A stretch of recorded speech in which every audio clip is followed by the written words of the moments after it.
Talo ang mga Duterte dito. Dito sa ginawa sa Ilocos Norte. Kakaiba to. Hindi siya ghost project. O eto, sa news ngayon. 28.46 M tulay sa Ilocos Norte. Poste lang ang nakatayo.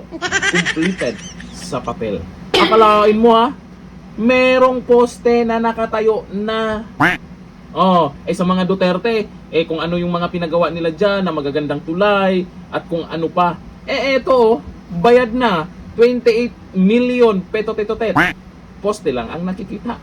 Ayon dito sa news ngayon ha, 28.46 million tulay sa Ilocos Norte, poste lang ang nakatayo completed sa papel. Imbis na tulay, at least may nakikita tayong nagawa nila. Kakaiba talaga ang mga galawan nila. Imbis na tulay, mga konkretong poste sa ilog ang bumungad ngayon sa mga residente ng Barangay Kabaruan, Piding, Ilocos Norte. Teka, baka ang imbestigahan nyo na naman dyan ha, Duterte? Kahit nakatala sa mga record ng gobyerno na completed na ang isang 28.46 million DPWH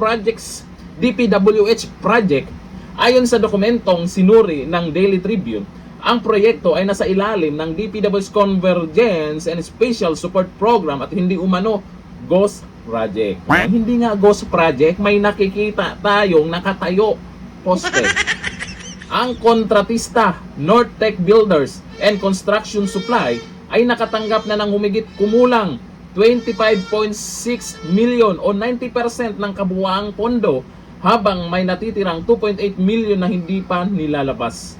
Sa kabila nito, minarkahan ng DPWH ang foundation phase bilang 100% completed. Kahit hindi pa magamit ang proyekto. Paano magagamit yan? Poste lang nakatayo dyan. Lalong naging controversial ang issue dahil ang Nortec ay may ugnayan sa mga lokal na opisyal at sa political network ng Marcos sa Ilocos Norte. Ayon sa mga naunang ulat mula 2016, daan-daang milyong piso na umano ang proyektong nakuha ng kumpanya sa Pidig. Ay nako, Duterte na naman to. Kasalanan na naman ng mga Duterte to. Kasi 2016 pa daw yan. Duterte na naman dapat ang imbestigahan nito. Oo, talaga naman. Iginiit ng DPWH na multi-year project. Mano ito, kailangan pa ng karagdagang pondo para tuluyang maitayo ang tulay. May pondo pang hinihintay siguro. Ngunit para sa mga residente, malinaw ang tanong, bakit halos buo na ang bayad pero wala pa ring tulay? At least may poste na. Sa gitna ng mga aligasyon ng malalaking alokasyon sa mga distritong konektado sa kapangyarihan, muling bumabalik ang pamilyar na tanawin, proyektong tapos sa papel pero kulang sa totoong pakinabang para sa mamamayan. Ibang-iba talaga sa pag ikumpara natin ito sa Davao City, no? Yung mga proyekto doon, ibang-iba talaga. Ang layo talaga ng kaibahan. Pero bulag po yung mga loyalista. Hindi nila nakikita yan. Marami silang idadahilan dyan. Yun nga, kagaya niyan. Mukhang may budget pa na hinihintay para dyan. Pero yung budget na nailabas, sobrang laki na. Siguro naman makikita na natin yung forma ng tulay na yan. Pero hindi pa natin alam kung tulay talaga yung itatayo dyan kasi poste pa lang. Kailan kaya matatapos yan? Kailan kaya nila itutuloy-tuloy yan? Pag may budget na naman. Pero ang importante dyan, hindi ghost project yan. May nakatayo na. Ang tibay niyan.